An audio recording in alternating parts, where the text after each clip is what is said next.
Cada vez es más importante que la palabra esté en nuestra vida.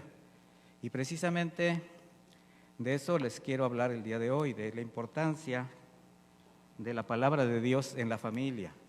Mire,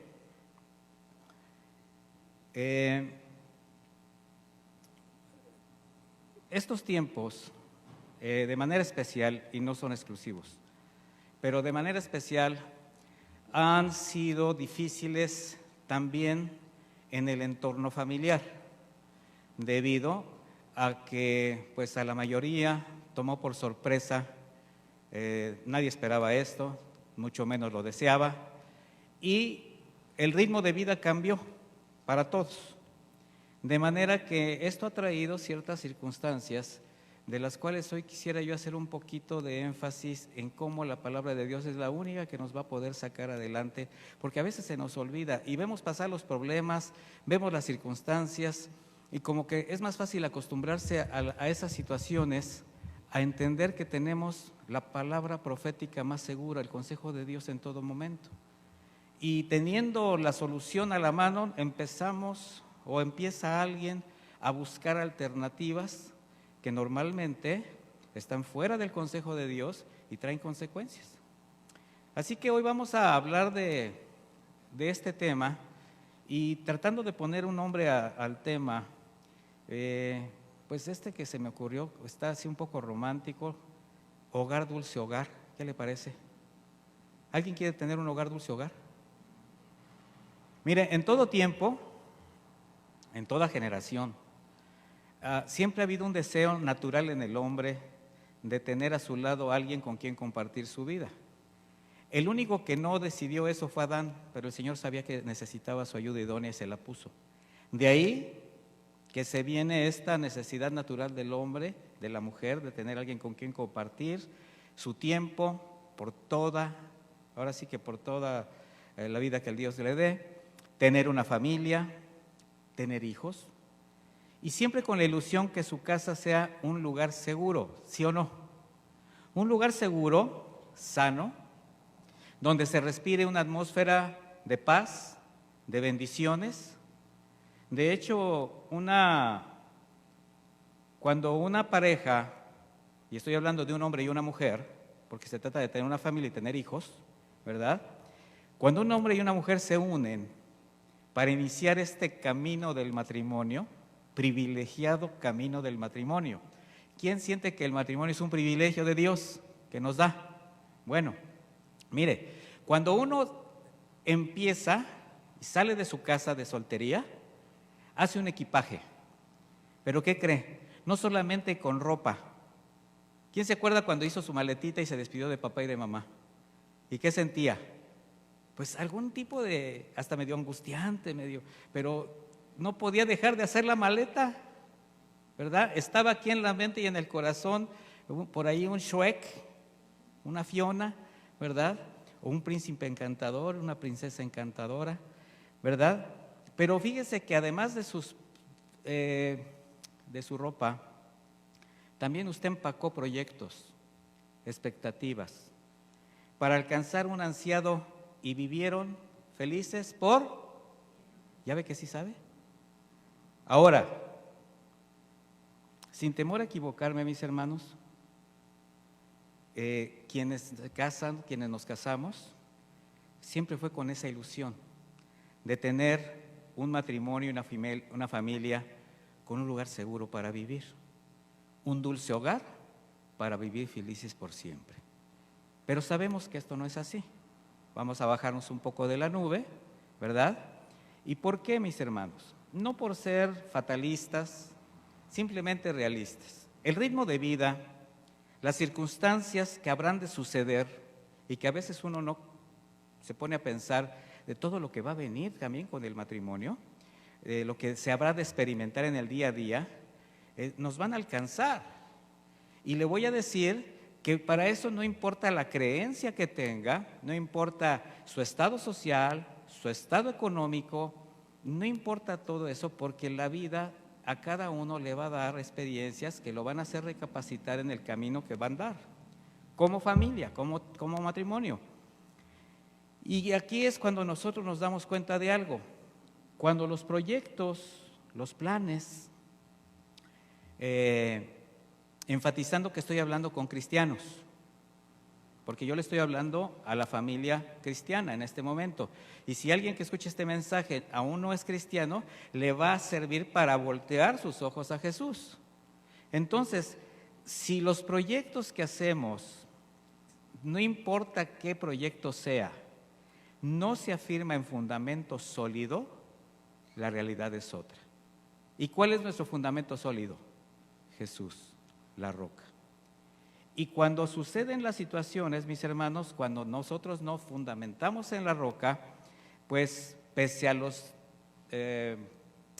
esfuerzos naturales que hacemos para resolver los problemas, para salir adelante, lamentablemente la mayoría de esos planes o cambian o se vienen abajo. No trato de desanimar a nadie, no trato de hacerles recordar y decir, ay, sí es cierto, sí, mejor no me hubiera casado. No, mi hermano. Se trata de entender cómo fundamentamos nuestras decisiones. Porque cuando las cosas se caen, entonces las frases tan comunes en los cuentos de hadas, que incluso alguien llegó a considerar como, o ver como expectativa, al final solamente queda anhelos, buenos deseos y planes frustrados. ¿Por qué? Porque fundamentó en algo que no tenía solidez, quizás meras ilusiones. ¿Cuál será la causa de tantos sueños inalcanzables, por ejemplo? Pues precisamente eso, que tan solo fueron sueños. Castillos en el aire. ¿Sí sabe lo que es un castillo en el aire? Es imaginario. Argumentos sin sustento, planes fundamentados solamente en lo que se ve, en lo tangible, en las emociones, lo material, proyectos fundamentados en altares de idolatría, de egocentrismo, de alguien que quería solamente hacer su voluntad, o sea, construcciones en la arena. Pero si tan solo el hombre volteara la mirada y corazón al único Dios soberano y conociera la voluntad de su Creador, entonces se podría dar cuenta de la realidad de vivir en este mundo, porque eso es lo primero que tenemos que hacer, asentarnos en la realidad. El Señor Jesús que dijo, en el mundo tendrán aflicción, pero no se turbe su corazón. Es más, ni siquiera tengan temor, yo estoy con ustedes, pero tienen que estar conscientes que va a haber dificultades. Entonces el Señor nos muestra que en la realidad va a haber dificultades, pero también va a haber bendiciones, provisión y protección. Que Dios, como nuestro hacedor, quien te dio a ti y a mí la vida, tiene para el hombre y obviamente para su descendencia. Porque cuando hablamos de hombre, hablamos también de su familia. Pero solamente esto tú lo vas a ver realizado cuando sea Dios quien gobierne el hogar, mi hermano. La palabra de Dios nos dice en el Salmo 127:1, si el Señor no edifica la casa, de nada sirve que los edificadores se esfuercen. Estoy leyendo la versión Reina Valera contemporánea. Dice, si el Señor no protege la ciudad, o sea, si el Señor no es el que guarece, el que cubre, dice, de nada sirve que los guardias la vigilen. Tú puedes estar empeñado en edificar, empeñado en construir con tus fuerzas, o también puedes ser una persona muy atenta a las señales, a las situaciones que se están presentando, pero si no es Dios el que te está guiando, no Él es el que tiene el control sobre las cosas, ¿qué dice? En vano. Finalmente va a alcanzar al hombre la situación adversa y no va a saber cómo resolverla. Porque los propósitos y pensamientos de Dios para el hombre, incluida su familia, siempre son ¿para qué?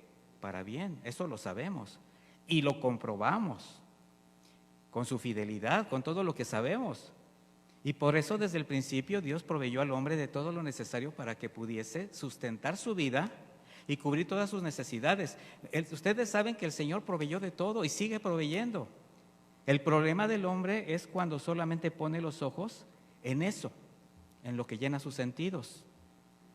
Cuando no comprende que su verdadera bendición es precisamente la presencia de Dios en su vida y su palabra para que le norme esa vida.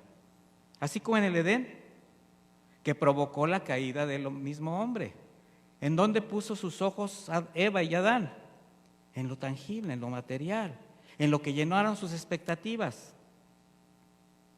O el pueblo de Israel, que después de haber salido con milagros, con poder, de la esclavitud en Egipto, fue rescatado, le cubría el Señor en todo momento, una nube que les guarecía del calor, una columna de fuego que les daba calor en la noche. Bueno, ellos pusieron sus ojos más en la tierra prometida, ¿verdad? La tierra que fluía la leche y la miel. Y se olvidó de quién le había rescatado y de quién le cubría en todo momento. De manera que el Señor a esa generación la tuvo que pasar por el desierto durante 40 años. ¿Para qué? Para probar su fe, para probar su obediencia, si iban o no a obedecer sus mandamientos, pero también para que entendieran que no solo de pan vivirá el hombre, sino de toda palabra que sale de la boca de Dios. Y eso el Señor Jesús lo expresó después de haber sido tentado en el desierto. En el libro de Deuteronomio, mis hermanos, la Escritura nos muestra cómo un mes antes, si ustedes leen el capítulo 5 de Deuteronomio, no en este momento obviamente, pero en ese libro, en el capítulo 5, vamos a ver una narrativa que hace Moisés un mes antes de cumplirse los 40 años, de todo el caminar de Israel en el desierto. Desde los motivos de ese castigo debido a su incredulidad y desobediencia, pero también especialmente habla de los propósitos de Dios al haberlos pasado por tantos eventos que debieron experimentar. Dios siempre ha conocido, porque lo hizo al hombre, lo vulnerable que es, su debilidad, pero también su necesidad de ser guiado, aunque el hombre no lo reconozca. ¿Usted reconoce su necesidad de ser guiado, mi hermano, o es del que toma decisiones a la ligera nada más por el hecho de que usted dice yo puedo? Bueno, así éramos muchos. Hay quien no reconoce esa necesidad de ser guiado, pero Dios sabe que tú necesitas que Él te guíe. Y por eso el interés de siempre de Dios hacia el hombre fue establecer su orden y sus mandamientos en el corazón de su pueblo.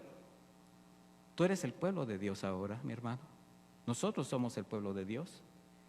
Ahora, lamentablemente, el hombre, el pueblo de Dios incluso, por su cuenta y para su desgracia, siempre ha rechazado esta provisión de Dios, su cuidado y su palabra. Deuteronomio significa literalmente segunda ley o repetición de la ley. ¿Y por qué segunda ley o repetición? Porque ellos habían rechazado esta misma ley 40 años antes.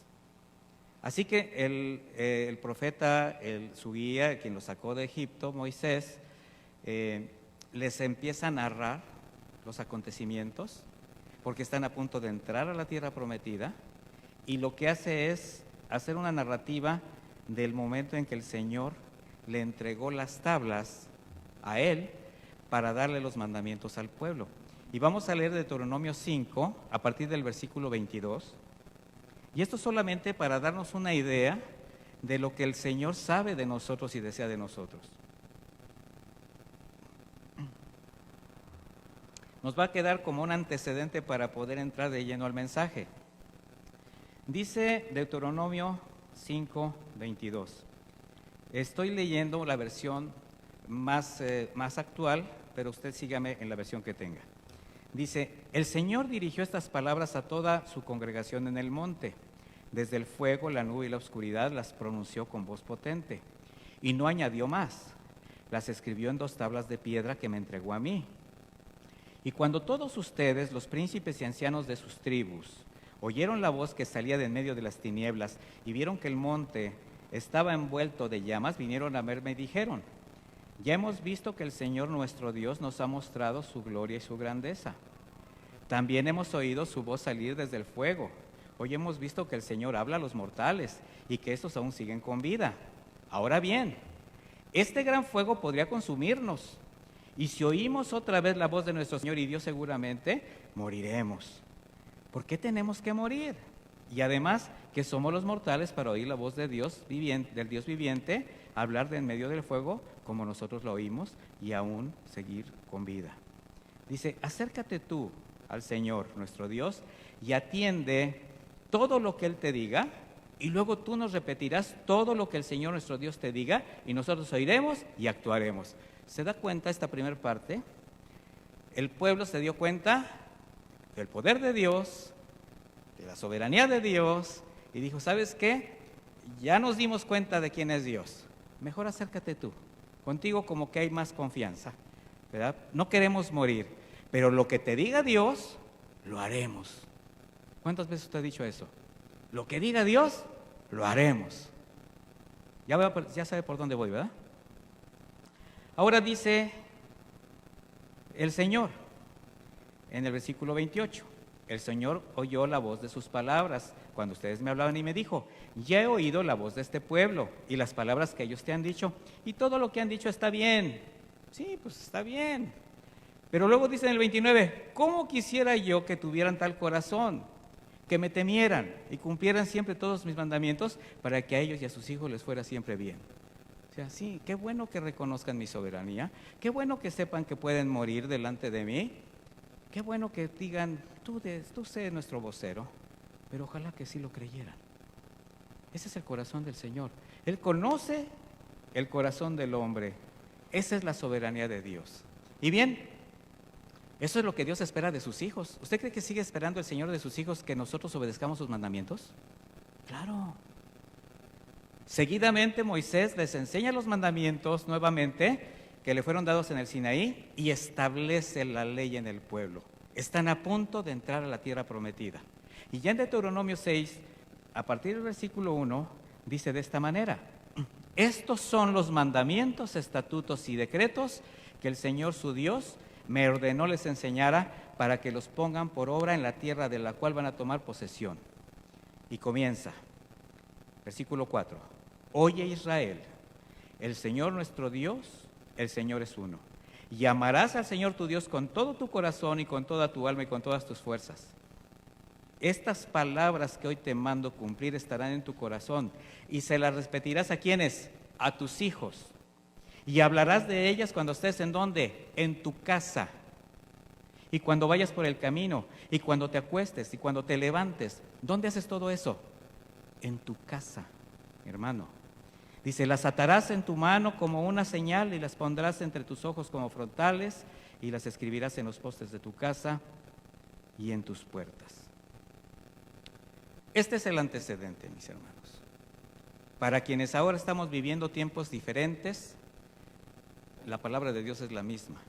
Tiempos difíciles, donde por causa del ritmo de vida, como hablábamos hace un momento, la maldad creciente, todas las sociedades que conocemos, en todas ellas los principios de Dios se han desvirtuado de tal manera que la moral, el respeto y muchas otras cosas más, estoy hablando de la moral de Dios, son cada vez más escasos y en ocasiones en la misma casa del Señor.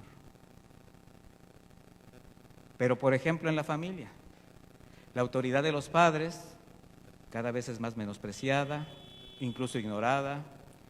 Las personas de la tercera edad son cada vez vistas con menos respeto. Fíjese lo que yo estaba viendo cuando estaba estudiando esto, cómo una gran cantidad de personas de tercera edad han fallecido por esta pandemia, cuando son los que se han estado cuidando dentro de su casa, que no han salido. ¿Y sabe por qué? Por la falta de respeto de la gente joven, por la falta de sensibilidad de las personas que le dicen, yo te quiero papá, yo te amo abuelito, pero no te respeto. Y eso forma parte de la conciencia que debe de tener aún el creyente a corta edad, de saber que se tiene que cuidar porque tiene a alguien a quien cuidar. Y este mensaje va para los más jóvenes que se sienten que son supermanes, que no les va a pasar nada. Pero ya nos dimos cuenta que este virus no respeta tampoco a nadie. Bueno, ¿qué otro fenómeno social vemos?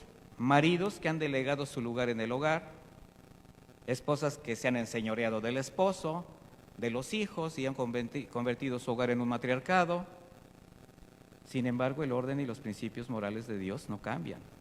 Y precisamente es en la familia, que es el núcleo de la sociedad, donde se requiere restablecer los mandamientos de Dios para que sea el modelo moral en medio de la corrupción que estamos viviendo. No hay otra manera de poder contrarrestar el mal sino con el bien, mis hermanos. En Deuteronomio 6 del 4 al 9 lo que leímos fue lo que se conoce como la Shema, o confesión de fe del pueblo judío, que significa literalmente oye. La Shema la repetían los judíos a manera de oración en sus casas, por las mañanas, por la tarde, y literalmente la escribían en listones, filactelias, para atarlas a sus manos. También la escribían en diminutos pergaminos que metían en pequeñas cajas para llevarlas alrededor de la frente, o sea, todo lo hacían de manera literal. También las escribían o las labraban para pegarlas en las puertas, en los dinteles de sus casas. Sin embargo, era muy fácil acostumbrar a verlas, a traerlas pegadas, cargadas, pero no a practicarlas, no a practicar los mandamientos de Dios. Y esta Shema, este mandato o esta llamada de Dios de atención a su pueblo, en ella podemos ver que hay una gran riqueza, mis hermanos, de enseñanzas importantes, de principios prácticos que quiero tocar el día de hoy para aplicar en la vida cotidiana de la familia. Oye Israel, el Señor nuestro Dios, el Señor es uno. El versículo 4. Lo primero que podemos apreciar es que Dios demanda de sus hijos, porque recuerde que esta Shema fue dada al pueblo de Dios y ahora tú eres el pueblo de Dios. Bueno, Él demanda de nosotros una entrega total, un reconocimiento total de quién es Él. Hay un deseo de Dios de ser exclusivo en el corazón de sus hijos, con una adoración única de parte de cada uno de los miembros de la familia. Dios conoce perfectamente la tendencia de la idolatría en el corazón del hombre. Por eso Él le quiere guardar de cualquier situación, de cualquier cosa que se levante, que le aparte de Él. Una parte fundamental de la caída del hombre es eso, la idolatría. Y le voy a decir por qué. ¿Qué es un ídolo? Mire, todo aquello que sea más importante para usted y desplace a Dios de su corazón, en su corazón, es un ídolo. ¿Y sabe cuál es el más común y peligroso? El ego. Tú mismo, yo. Cuando levantas tú, o te levantas tú como tu propio ídolo. Y esto es bien común de los tiempos que vivimos. El apóstol Pablo lo expresó como el carácter de los hombres de los tiempos finales, amadores de sí mismos. Se levantan ellos mismos para que los idolatren, para hacer su voluntad. Y mire, cuando los principios que norman la conducta no son ordenados por Dios, siempre estarán fuera de toda moral divina y atarán a esa persona a la condición ignorante del egocentrismo, de sentirse Dios en sí mismo. Y eso no le va a permitir ver más allá de lo que llenen sus propias expectativas. Resulta duro decirlo, pero le voy a decir que esto lo vemos en casa continuamente. Alguien que se levanta como el único que tiene la razón en todo, quiere hacer su voluntad. Y eso Dios no lo puede permitir, porque Él es el único soberano que tiene que estar por encima de todos. Y normalmente cuando se habla de idolatría, a lo que se hace referencia o a donde guía la mente es a figuras hechas con las manos. Pero eso no es más que una forma de idolatría, iconolatría, por decirlo así. Y no es lo único que le roba la atención al hombre, ¿no? No es lo único que trata de ocupar el lugar que solo le pertenece a Dios. Vaya conmigo a Colosenses 3, por favor.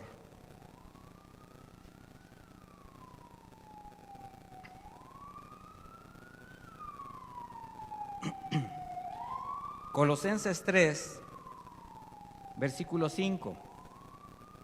Dice: haced morir, pues, lo terrenal en vosotros: fornicación, impureza, pasiones desordenadas, malos deseos y avaricia, que es idolatría. ¿Ya se dio cuenta cuántas cosas se pueden tener en el corazón que nos van a desplazar a Dios? ¿Y qué dice el apóstol? Hagan morir todas estas cosas. ¿Qué es la fornicación, por ejemplo? No la podemos encasillar simplemente en actos sexuales de lascivia, sino también en lo que se conoce como el adulterio espiritual. Buscar otro tipo de salidas espirituales donde estamos haciendo de lado a Dios. ¿Qué decir de las impurezas, las pasiones desordenadas? Bueno, todo esto es idolatría y es terrenal. De manera que cuando esto terrenal gobierna el alma, cuando alguien pone los ojos en lo que llenas todas sus expectativas, lo que satisface su carne, lo que enaltece su ego, entonces va a ser de lado el consejo de Dios. ¿Y qué cree? Alguien va a sufrir las consecuencias de esto. Y principalmente van a ser los más cercanos, que es la familia. Y aunque diga creer en Dios, si esa persona no le da la prioridad en su vida precisamente a Dios, cualquier cosa, lo que sea, sus pasiones desordenadas, aquí todas involucradas, que son pecado, le harán apartarse de Dios con las consecuencias de vivir alejado de Él. Vayamos al versículo 5.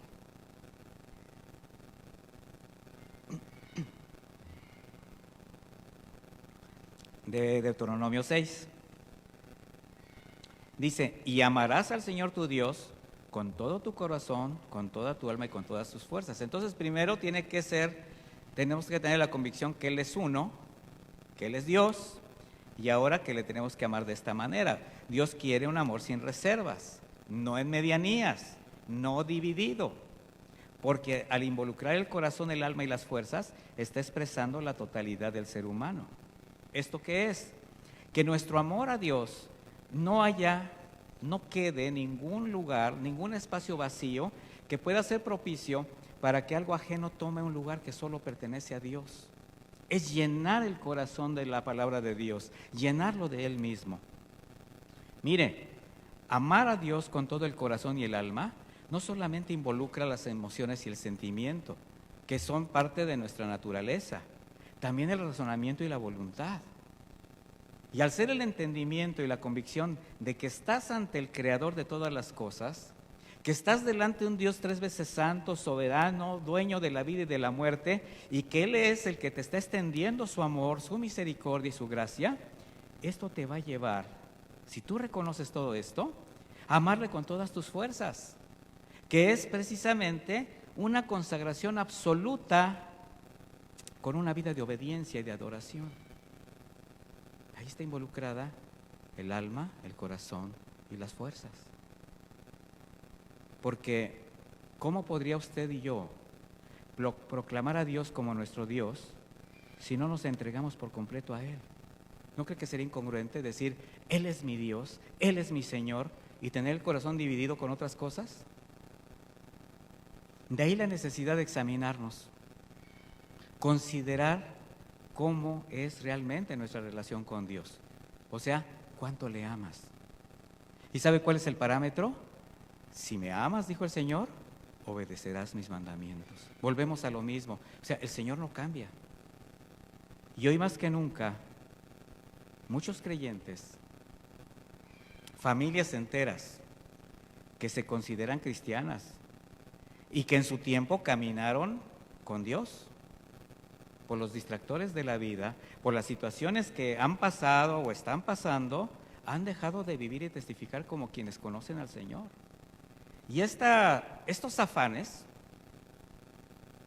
los han hecho descuidar su relación con Dios, dejando de lado todo lo que tiene que ver con su palabra fuera de sus vidas. Y esto está repercutiendo de manera muy seria en la unidad y la armonía de muchas familias cristianas. Estoy hablando de familias cristianas, mi hermano. Es muy parecido a lo que también sucede en la iglesia. Los tiempos están haciendo que mucha gente se enfríe. Y cuando la vida de los miembros no está llena con la plenitud de Cristo, también hay consecuencias. El apóstol Pablo le dijo a los corintios, dice en 1 Corintios 1:10, os ruego pues, hermanos, por el nombre de nuestro Señor Jesucristo, que habléis todos una misma cosa, y que no haya entre vosotros divisiones, sino que estéis perfectamente unidos en una misma mente y un mismo parecer. O sea, para el Señor es muy importante la unidad, el estar en una misma dirección, en un mismo espíritu. Ahora, regresando al tema de la familia, porque es el que estamos viendo. Sabemos que todo comienza por la cabeza. De ahí la necesidad y la importancia que la palabra de Dios primero debe ser clara y evidente en la vida de los esposos, de los padres, para así poder enseñarlo a los hijos. Hay aquí matrimonios que todavía no tienen hijos, pero los van a tener si Dios lo permite. Y hay matrimonios que tienen hijos y ya tienen hasta nietos. Y esta palabra tiene que ser también tomada como personal. Por eso dice el versículo 6, estas palabras que hoy te mando cumplir estarán en tu corazón. Es indudable que la mejor enseñanza es la que se imparte con el ejemplo. Mire, cualquiera puede enseñar algo muy bueno. De hecho, nos gusta enseñar cosas y ser maestros, pero con palabras. Pero negarlo con el testimonio, negarlo con la forma de vivir. De manera que usted se puede deshacer en hacer cosas buenas con palabras, pero con su testimonio traerlo hacia abajo. Y para los padres, en este caso cristianos, es preciso que la palabra de Dios primero esté en donde dice que esté en tu corazón. Y entonces con la autoridad que dan el conocimiento y la práctica, enseñarlas a los hijos. De manera que antes de instruir, enseñar y educar, primero que tiene que haber una convicción de que deben los padres, las cabezas, conocer, aprender, practicar y vivir, ¿qué? La palabra de Dios. Así que, ¿quiénes tienen el deseo de que la palabra de Dios forme parte de la vida de sus hijos? ¿Todos? Entonces la respuesta es, primero tiene que formar parte de tu vida, papá. Así, por consecuencia o por necesidad. Y cuando norme tu conducta y dé, evidencias, entonces tus hijos se van a dar cuenta que el Señor a quien tú dices amar es el que gobierna tu vida. ¿Tú dices que amas a Dios? ¿Sí o no? La pregunta es, ¿Él norma tu vida? ¿Toda? ¿Completa? ¿Sin fracturas? ¿Sin divisiones? Porque un testimonio superficial siempre será vano y no impacta a nadie, mucho menos a la familia, mis hermanos. Quienes a veces son los más difíciles en acercarse al Señor, ¿sí o no? Nos despedazamos en la casa queriéndole compartir el Evangelio a los más cercanos. Sabemos lo que esto representa, que conozcan a Cristo, que salven su alma, que le pertenezcan a Él. Palabras bonitas, buenas intenciones. ¿Qué hay de tu testimonio? ¿Qué hay de cómo vives esas palabras que dices tan bonito, con tanta vehemencia, perfectamente bien aprendidas, de memoria? Mateo 13:57, el Señor les dijo, no hay profeta sin honra, sino en su propia tierra y en su propia familia. El Señor lo sabe. Y por eso mismo la importancia del testimonio en casa. Esa es la razón por la que el Señor dice, estarán en tu corazón, estarán en lo más profundo de tu ser. Y como padres, pues formar parte de su vida, para vivir de acuerdo a los principios de Dios y testificar efectivamente a sus hijos. Proverbios 27 dice, el hombre justo no se aparta de su integridad, dichosos sus hijos que siguen sus pasos. ¿Le gustó este versículo? A mí sí. Pero no se debe apartar de su integridad y caminar. Así que, amados papás, y estoy hablando de papá y mamá, si aman a su familia, si tienen una seria preocupación por el destino de sus hijos en todos los sentidos, moral, espiritual, físico, material, solo viviendo conforme a la palabra de Dios, sembrarán vida eterna en ellos y a su tiempo. ellos van a cosechar las bendiciones. Usted va a sembrar en la vida de sus hijos. Quizás no le toque ver las cosechas, pero le queda la satisfacción de haber sembrado bien. Pero una doble vida jamás influenciará para bien en el ánimo y la vida de los hijos. Antes, al contrario, les va a ser muy fácil imitar la ligereza ante el pecado, la tolerancia, la falta de compromiso con Dios y con la familia. Eso sí lo van a imitar perfectamente. Eso no les va a costar trabajo. Mire,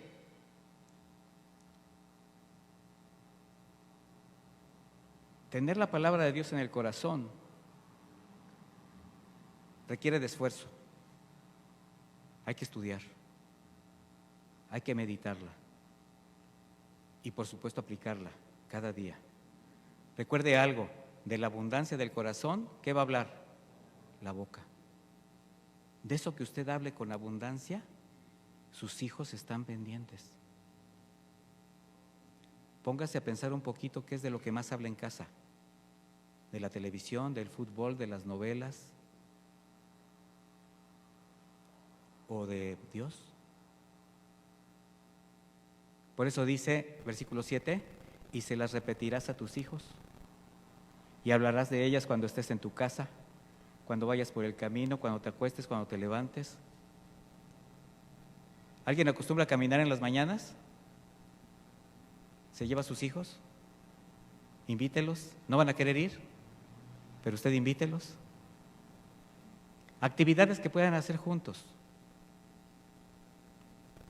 Porque conforme pasa el tiempo somos testigos de lo que sucede en el mundo.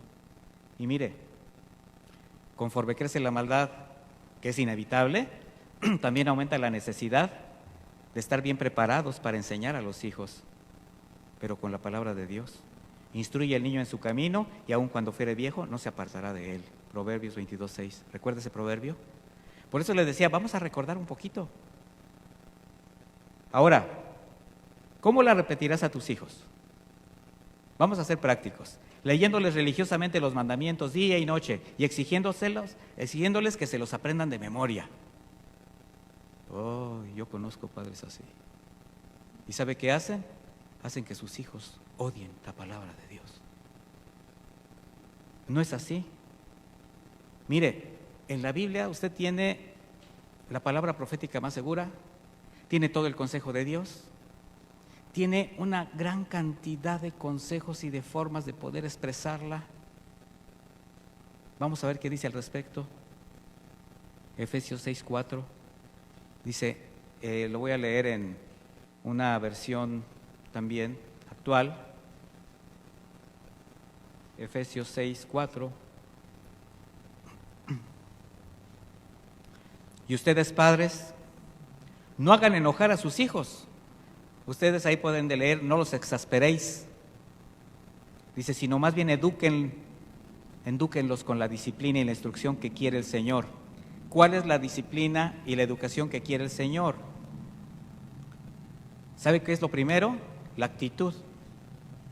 Una actitud sabia, una actitud prudente, con dominio propio, con mansedumbre, con amor. No los exasperes, no los lastimes, no los humilles, no los señales, no les obligues. Preséntales a Dios de tal manera que lo necesiten, que lo anhelen, que lo amen. Entonces lo primero es la actitud. Y con el conocimiento que tienes, porque estudias la Biblia, tener siempre para tu familia una palabra fresca cada día. No de tu propio corazón, no de tu propio entendimiento, de lo que el Señor te está mostrando en el día a día, de lo que estás aprendiendo cuando estudias, cuando oras, cuando vienes a la iglesia, todo el tiempo, pero sobre todo, mi hermano, reforzado con la práctica de lo que estás enseñando. Porque no se trata de obligarlos a escuchar sermones que además no quieren oír, sino una conversación cotidiana y veraz de la palabra. Estoy hablando dentro de tu casa, no estoy hablando cuando los traes a la iglesia. Aquí a eso venimos específicamente. Estamos hablando de cómo les vas a hablar en tu casa, con sal, con sabiduría. Enseñarles acerca del Señor, acerca de Dios, de manera natural. ¿Por qué de manera natural? Porque la tienes en tu corazón, porque forma parte de tu vida cotidiana. No te tienes que forzar porque la palabra está ¿en dónde? En ti. Y el Espíritu Santo de ahí la toma para que tú la puedas expresar con sabiduría a tus hijos. Igual a los de afuera. Y dice, estando en tu casa. Esto los involucra a toda la familia. O sea, ¿qué significa? Hacer del consejo de Dios una parte integral de la vida familiar, con los principios que conocemos y que solamente debemos llevar a la práctica. Principios que ya conoces, mi hermano, que ya has estudiado, que incluso quizás alguno de ustedes se lo ha dado como consejo a alguien, alguna familia que se ha acercado a ustedes y les dice, oye, ¿cómo es que tú vives así? Y eres bien bueno para decirle y hablarle de Dios y darle los mandamientos de Dios. Y te escuchan tus hijos, y te escucha tu esposa, y se preguntan a sí mismos, ¿y esto que le está diciendo mi papá a su amigo, por qué no lo hace conmigo? Vamos a recordar algunos que probablemente pues alguien habrá olvidado. Vaya conmigo a Colosenses 3, por favor.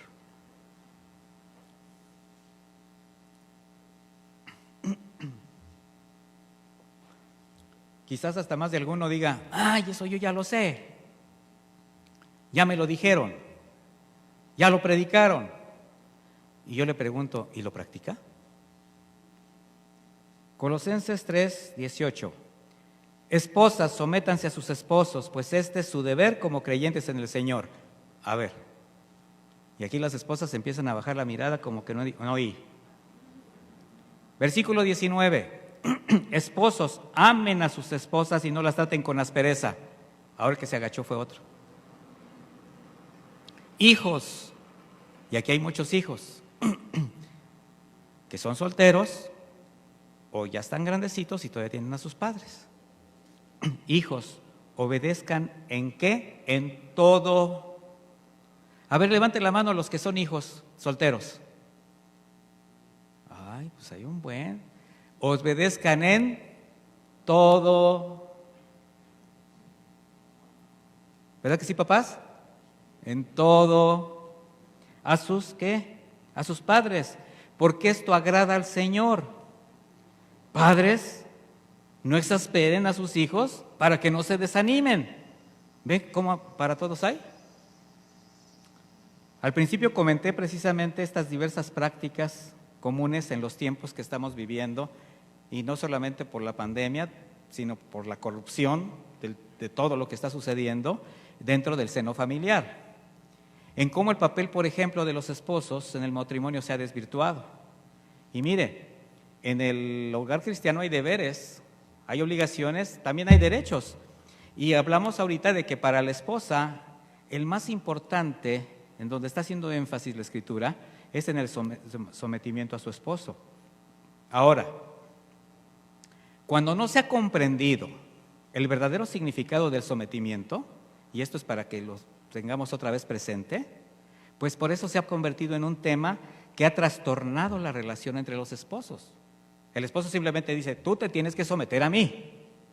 Ah, qué macho. Pero mire, la palabra sometimiento tiene que ver más bien con el respeto a la investidura del varón como responsable del hogar en cuanto al cuidado, provisión y protección. Eso es lo que te da autoridad, varón. Evidentemente, tú eres el padre de la casa, eres el esposo. Pero también tienes que cumplir con el papel sacerdotal en casa.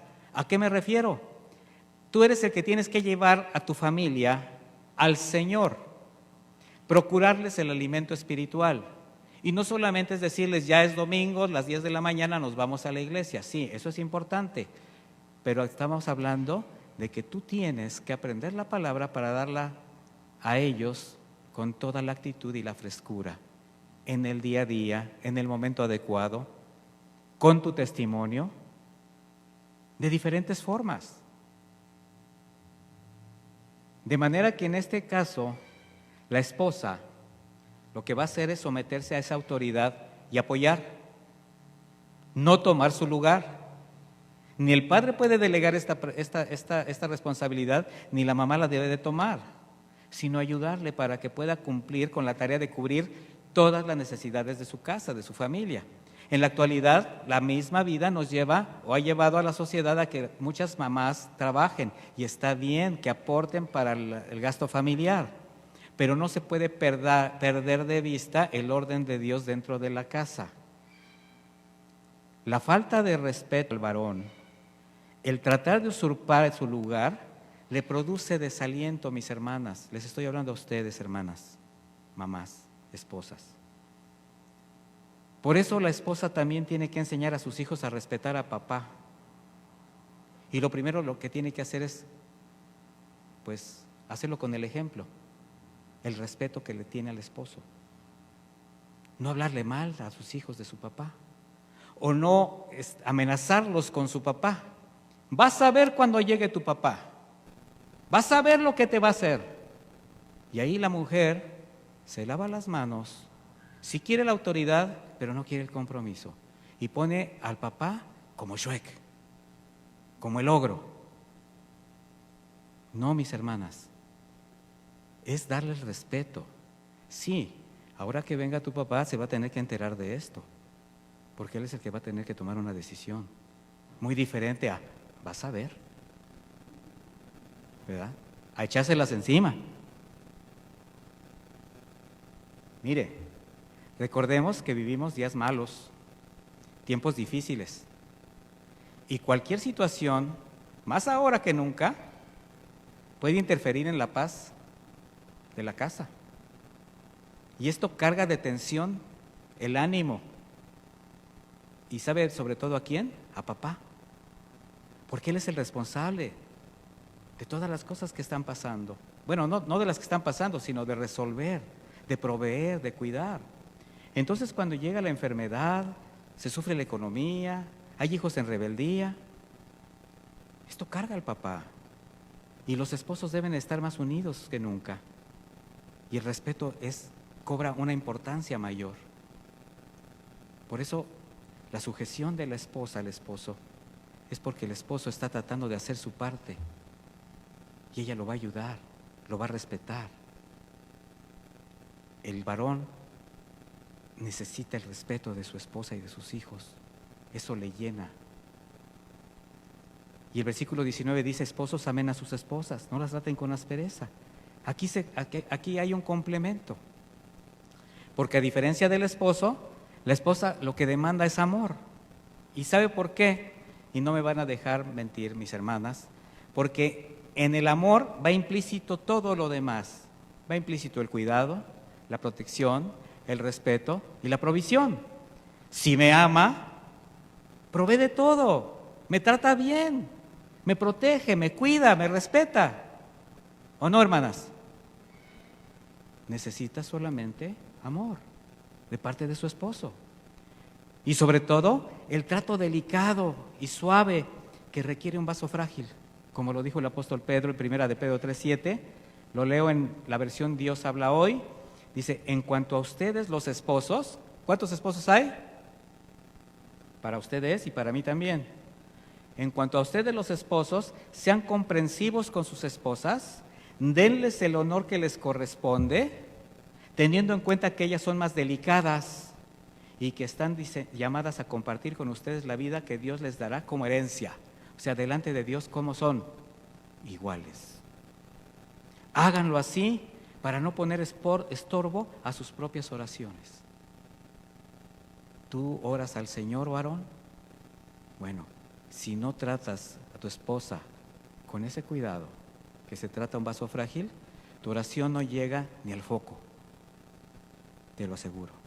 Eso dice el Señor. Así que, marido, aunque las circunstancias no sean las mejores, no seas áspero con ella, con tu esposa. Jamás olvides que tu esposa es la mujer que tú elegiste, la que Dios puso a tu lado como ayuda idónea, con quien tejiste planes, ilusiones, por la que te salías en las noches a buscarla cuando eras novio, Tomabas taxis, te ibas en camión, no te importaban las inclemencias del tiempo. Ahí sí todo era esforzarse por lograr y conquistarla. También es la madre de tus hijos. Y es quien en su aparente debilidad, yo te aseguro que muchas veces te ha fortalecido en los momentos más difíciles. Ha estado contigo en las pruebas más adversas. Y también va a ser, si Dios lo permite, con la que estarás el resto de tu vida. Vas a hacer huesos viejos con ella.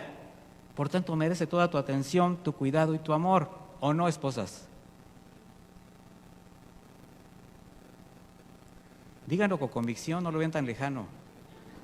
Sus esposos son cristianos y están entendiendo. ¿Y qué cree? Estas dos actitudes del esposo y de la esposa es lo que habrán de sembrar en el corazón de sus hijos, que es lo más importante. Por eso es la práctica, para que a su tiempo lleguen a ser esposos, esposas que amen, que respeten a sus futuros cónyuges y ser padres que honren a Dios, sembrando en sus propios hijos la palabra y el ejemplo que tú, papá y mamá, les diste. Aprendieron de ti. ¿Qué quieres que tus hijos aprendan de ti? No podemos dejar ir a los hijos después de todo esto. Versículo 20, hijos obedezcan en todo, dijimos, a sus padres, porque esto agrada al Señor. En Efesios 6:1 dice así, hijos obedezcan a sus padres como agrada al Señor, dice, porque esto es justo. O sea, no solamente le agrada, también es justo. Dice el versículo 2, el primer mandamiento que contiene una promesa es este, honra a tu padre y a tu madre para que seas feliz y vivas una larga vida en la tierra. Y este terrible fenómeno social de los que estamos hablando, que es la desobediencia y la falta de respeto de los hijos a los padres, va en un aumento. Y le voy a decir algo, es lamentable ver cómo son las leyes fuera de toda moral de Dios las que ahora lo están avalando, esa falta de respeto a los padres. Pero nosotros tenemos leyes superiores.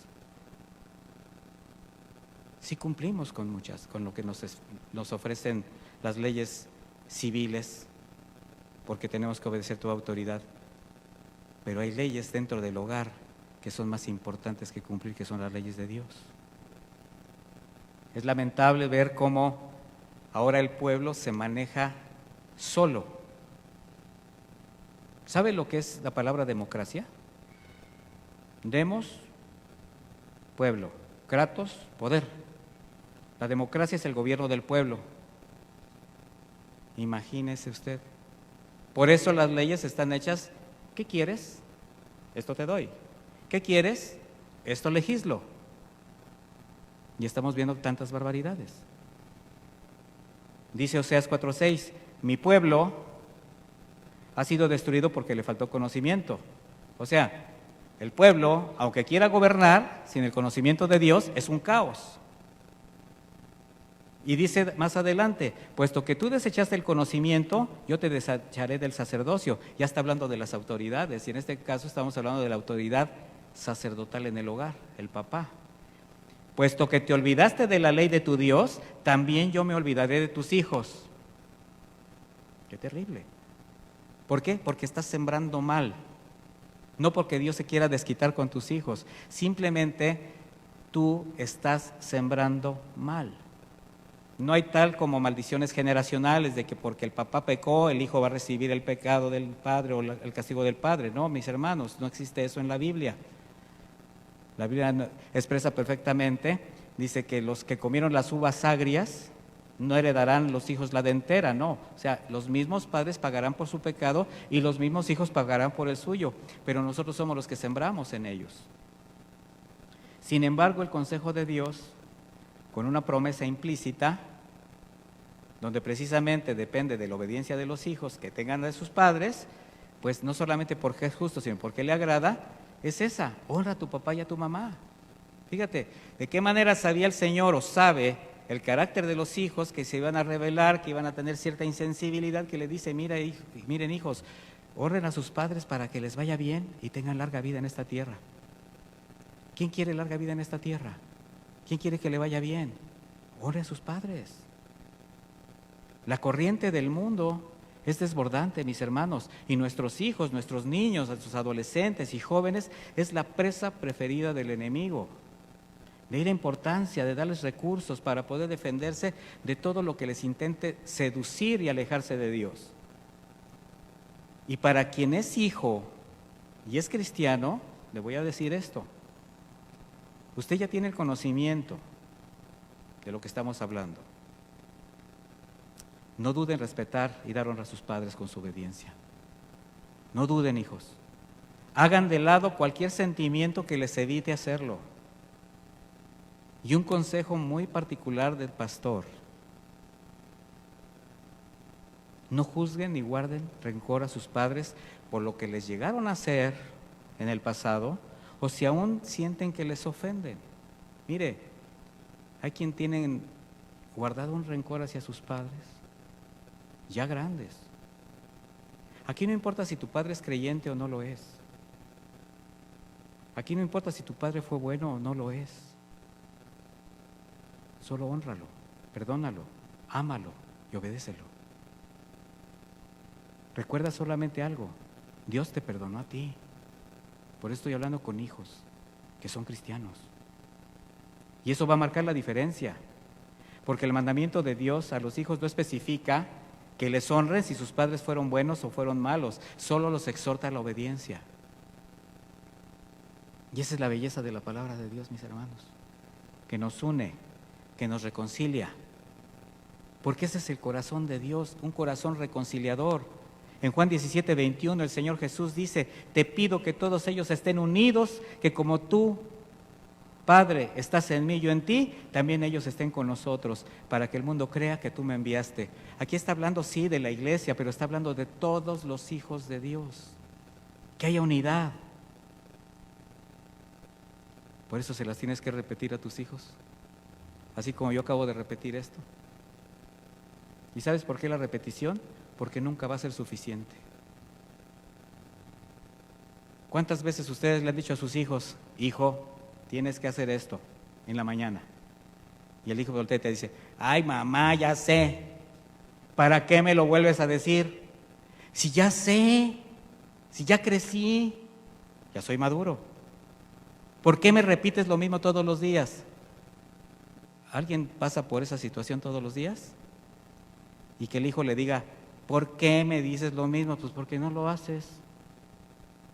Pero si ya sé y no lo haces. Mire, el papá tiene que, en la medida que estudie, que crece, los papás que van aprendiendo, ellos tienen que irles mostrando a sus hijos en el día a día lo que Dios está haciendo en ellos. La palabra siempre es actual, no pasará.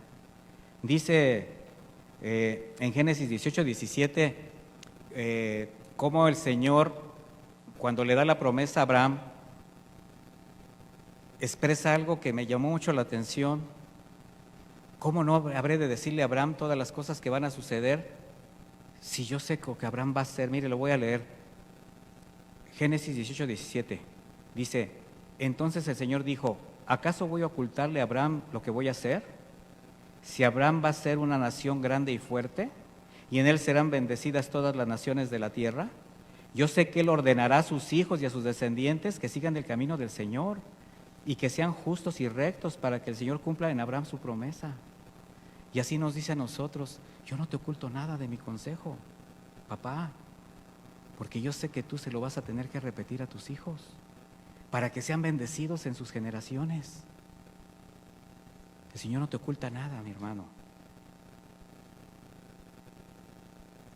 El propósito del Señor es guardar, guiar y bendecir a sus hijos. Jamás ha escatimado nada. Si no escatimó su propio Hijo para nuestra salvación, tampoco ha escatimado su consejo y dirección para que llevemos a cabo una vida correcta. El apóstol Pedro dice: por esta razón siempre habré de recordarles estas cosas, aun cuando ya las sepan y estén firmemente afianzados en la verdad que han recibido. O sea, no dejaré de recordarles. Segunda de Pedro 1:12. Por eso tampoco nosotros los pastores, los que estamos predicando la palabra de Dios, tenemos que dejar de recordarles estas palabras. Dice, y las atarás en tu mano como señal. Vamos por el final. No se trata de traerla como pulsera, mis hermanos. Te ves muy bien con tu Biblia de 3 kilos. No. Se trata de tus acciones. Las atarás en tus manos, en lo que haces. Que tu caminar, así como tu andar, tus actividades estén dirigidas por Él. Y las pondrás como frontales entre tus ojos. No se trata de traerlas en un casco, un sombrero, una diadema adornada con textos de la Biblia, tu coche con una piraña atrás, yo soy de Cristo, y con tu manera de conducir te dicen, ay Dios. Se trata de que tus pensamientos estén normados por la palabra de Dios, que lo pongas en tus frontales, que lo tengas en tu mente. Dice Proverbios 23:7, porque cuál es su pensamiento en su corazón, tal es él. ¿Cuál es tu pensamiento? Así como tú piensas, así eres, mi hermano. De ahí que amar al Señor con toda tu mente habla del entendimiento, que tus pensamientos estén gobernados por los pensamientos de Jesús, y esto es tener la mente de Cristo. ¿Esto qué va a permitirte? Evitar y rechazar los argumentos que intentan invadir tu mente para apartarte del Señor. No es otra cosa que llevar todo pensamiento cautivo a la obediencia en Cristo. Y las que escribirás en tus postes, en los postes de tu casa, en tus puertas. Y ahora el mandato nos lleva al testimonio hacia los de afuera. Escribir las palabras en los dinteles de tu casa y en tus puertas significa que hagas evidente tu fe a través de tu conducta, mi hermano. O sea, que tus puertas hablen de lo que encierra tu hogar. ¿Ya me entendiste? Que la familia proclame quién gobierna la casa. Que nada es más importante que caminar conforme a la voluntad de Dios. Una familia donde su nueva manera de vivir haga voltear la mirada de sus vecinos y se pregunten, ¿qué tiene de especial esa familia que vive así, pese a todo lo que está sucediendo? Porque tú estás haciendo una evidencia. Tienes la palabra de Dios en las puertas de tu casa. Un hogar fundamentado en la roca que abraza a quienes habitan ahí. Permanecen unidos sin importar lo que llegue a acontecer. Tiempos difíciles, sí, días malos. Pero la palabra de Dios es tu sustento. Un hogar que es dulce, porque el Señor gobierna y edifica la casa. ¿Quieres ese hogar? Vamos a hacer una oración. Póngase de pie, mis hermanos. Vamos a darle gracias al Señor por su palabra.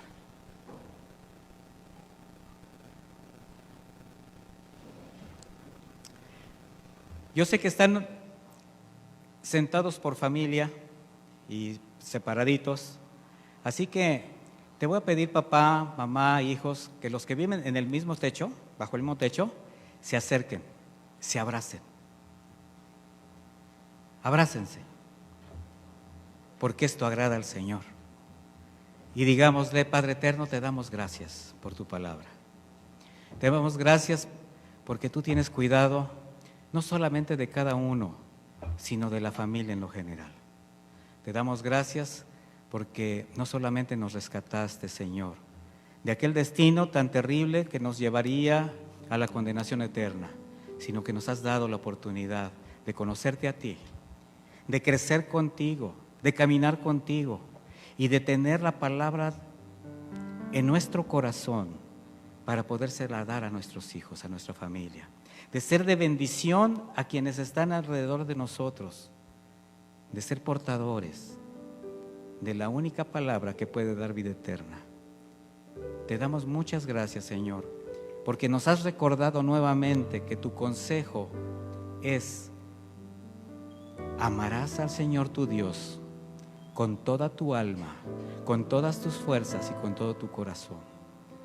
Y atarás las palabras de Dios en lo más profundo de tu corazón, de tu mente, de tu conciencia, para que formen parte de nuestra vida, para que formen parte de lo que nosotros ahora somos.